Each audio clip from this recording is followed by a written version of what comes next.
13 de noviembre, Santa Francisca Javier Cabrini, 1850-1917, patrona de los emigrantes, y fundadora de las misioneras del Sagrado Corazón. No olvidemos que seguimos al buen pastor, nuestro Señor Jesucristo, que es manso y humilde de corazón. Jamás echemos una cucharada de amargura en la vida de los demás. No seamos duras ni bruscas con nadie. Que los que nos traten se vayan siempre contentos de haber sido tratados amablemente por nosotras. Su vida. La madre Cabrini fue la menor de una familia de 13 hijos. Nació cerca de Pavía, Italia, en el año 1850. Una de sus hermanas mayores era maestra de escuela y la formó en la estricta disciplina, lo cual le fue muy útil después para toda su vida. Desde muy pequeña, al oír leer en su familia la revista de misiones, adquirió un gran deseo de ser misionera.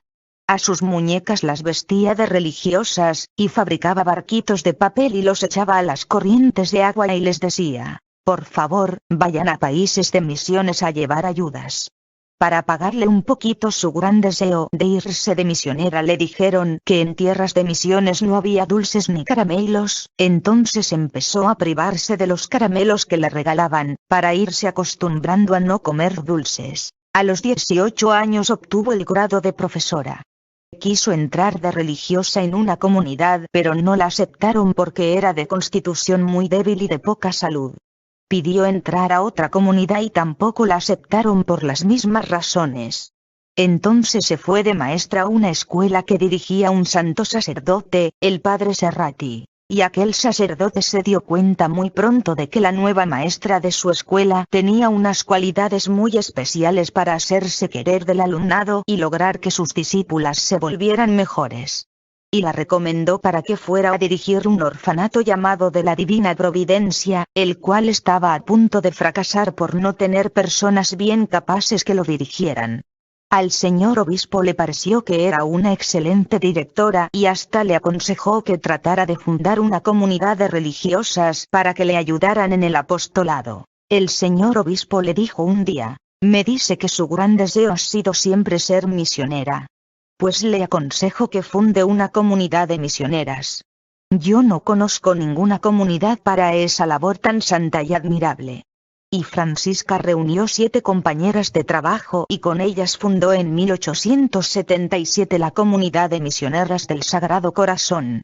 A los 10 años de fundada la comunidad, fue a Roma a tratar de obtener la aprobación para su congregación, y el permiso para fundar una casa en Roma.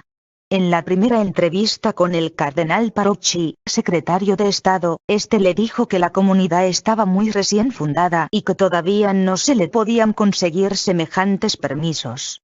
Pero el cardenal quedó tan admirado de la bondad y santidad de la fundadora que en la segunda visita ya le dio la aprobación y le pidió que en Roma fundara no solo una casa para niñas huérfanas, sino 2, una escuela y un orfanato. En aquel tiempo eran muchísimos los italianos que se iban a vivir a Norteamérica, pero allí, por falta de asistencia espiritual, corrían el peligro de perder la fe y abandonar la religión. El arzobispo de Nueva York le pidió personalmente que enviara a sus religiosas a ese país a enseñar religión. Ella estaba dudosa porque más bien deseaba que se fueran al extremo oriente, a China. Pero consultó con el sumo pontífice León XIII y él le dijo: no a Oriente, sino a Occidente. Con esto entendió que sí debían ir a Norteamérica. Nueva York. El 31 de marzo de 1889 Santa Francisca llegó con 6 de sus religiosas a Nueva York. A Nueva York y sus alrededores habían llegado recientemente unos 50,000 italianos. La mayoría de ellos no sabían ni siquiera los 10 mandamientos. Solo 1,200 iban a misa los domingos. Al llegar a Nueva York se encontraron con que las señoras que habían prometido ayudar a conseguir la casa para ellas no habían conseguido nada, y tuvieron que pasar su primera noche en un hotelucho de mala muerte, sucio y destartalado. Y al presentarse al arzobispo este les dijo desanimado: no se les pudo conseguir casa. Así que lo mejor que pueden hacer es devolverse otra vez a Italia. Pero la madre Francisca, que era valiente y tenía una gran fe, le respondió: No, señor arzobispo, el sumo pontífice nos envió para acá, y acá nos vamos a quedar. El arzobispo se quedó admirado del valor de la monjita y del apoyo que le ofrecían a ella desde Roma y les consiguió entonces alojamiento en una casa de religiosas. Y a los pocos meses ya la madre Cabrini había logrado conseguir una buena casa, buscando ayudas entre los bienhechores, y poco antes de un año ya pudo ir a Italia, llevando las 2 primeras novicias norteamericanas para su comunidad. De vuelta se trajo varias religiosas más y fundó su primer gran orfanato junto al río Hudson. La comunidad empezó a extenderse admirablemente en Italia y en América. La madre Cabrini en penosos y largos viajes fundó una casa en Nicaragua y otra en Nueva Orleans. En esta ciudad norteamericana los italianos vivían en condiciones infrahumanas, y la presencia de las misioneras fue de enorme provecho para esas pobres gentes. Las grandes obras que emprendió demuestran que Francisca Cabrini fue una mujer extraordinaria. Su inglés lo hablaba con acento italiano, lo que le concedía una gracia especial, y que en cualquier parte donde llegaba la señalaba como una extranjera. Pero ello no le impidió ser amada y estimada por toda clase de personas en los Estados Unidos. Los que trataban con ella de asuntos económicos, en grande escala muchas veces, se quedaban admirados de las capacidades tan impresionantes que esta mujer tenía para salir adelante aún con las obras más difíciles. Era sumamente disciplinada, como desde muy pequeñita le había enseñado a ser su hermana. Algo que nunca pudo aceptar fue que la gente abandonara la religión católica, que es la verdadera, para irse a formar parte de sectas protestantes que enseñan tantos errores. Esto la hizo sufrir mucho, porque en Norteamérica, los católicos eran una escasa minoría y los protestantes, halagándolos con ofertas económicas, los hacían pasarse a sus sectas y al par de años, como esas religiones quitan todas las devociones, se volvían unos verdaderos paganos, sin más Dios que el dólar. Contra esto luchó ella fuertemente durante toda su vida. Otro pecado contra el cual luchaba duramente era el concubinato, la unión libre. Y hasta llegó a prohibir que en sus colegios recibieran a las hijas de los que públicamente vivían dando escándalo por su concubinato o su unión libre. Muchos la criticaban por esto, pero su conciencia no le permitía dejar en paz a los que hacían pública profesión de pecado. No aceptaba el vivir sirviendo al mismo tiempo a Dios y al diablo. La madre Cabrini había nacido para gobernar. Procuraba vivir al día con las buenas ideas modernas y no se cerraba a lo nuevo por puro capricho por lo pasado.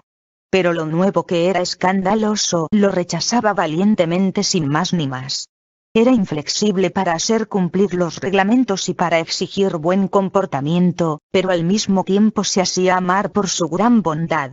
A sus religiosas les repetía: no olvidemos que seguimos al buen pastor, nuestro Señor Jesucristo, que es manso y humilde de corazón.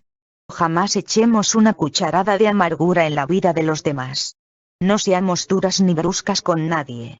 Que los que nos traten se vayan siempre contentos de haber sido tratados muy amablemente por nosotras. En 1892, al cumplirse el 4º centenario del descubrimiento de América, fundó en Nueva York una gran obra, el Hospital Colón. Luego fundó nuevas casas de su comunidad en Costa Rica, Brasil, Buenos Aires, Panamá, Chile e Italia. Cuando le decían que no emprendiera la fundación de una obra porque iba a encontrar enormes dificultades, respondía: pero, ¿quién es el que va a llevar esta obra al éxito? ¿Nosotras o Dios? Y emprendía la fundación. Durante 12 años estuvo viajando por diversos países fundando casas de su congregación. Ella podría ser nombrada patrona de los viajeros internacionales. Y en su tiempo el viajar era mucho más complicado y difícil que ahora. Su amor por los pobres y su deseo de salvar almas y de hacer conocer y amar más a Dios la llevó de un sitio a otro del mundo, aunque fueran muy distantes. De Río de Janeiro a Roma, de Francia a Inglaterra y de Italia a Norteamérica. Todo por extender el reino de Dios. La comunidad, que había empezado con ella y 7 hermanas, ya contaba con 1000 religiosas, enseñando en escuelas gratuitas y orfanatos, y atendiendo en hospitales y otras obras de caridad. Hasta los presos de la peor cárcel de Estados Unidos, la cárcel de Sing Sing, la proclamaban su bienhechora. Durante los últimos 7 años se sentía muy agotada y con una salud muy deficiente, pero no por eso dejaba de trabajar incansablemente promoviendo sus obras de caridad y de evangelización. Y el 22 de diciembre de 1917 murió de repente, más quizás por agotamiento de tanto trabajar, que por edad, pues solo tenía 67 años. Sus restos se conservan en el Colegio Cabrini en Nueva York. Ella fue la primera ciudadana norteamericana declarada santa por el Sumo Pontífice. Nadie que no hubiese tenido una gran santidad y un inmenso amor a Dios y al prójimo habría podido llevar a cabo obras tan grandes como ella logró realizar. Oración. Santa Francisca Javier Cabrini, te pedimos por todos los americanos, los del norte y los del sur, y por toda la juventud en peligro. No dejes de trabajar y de interceder en el cielo por los que todavía luchamos con peligros en esta tierra.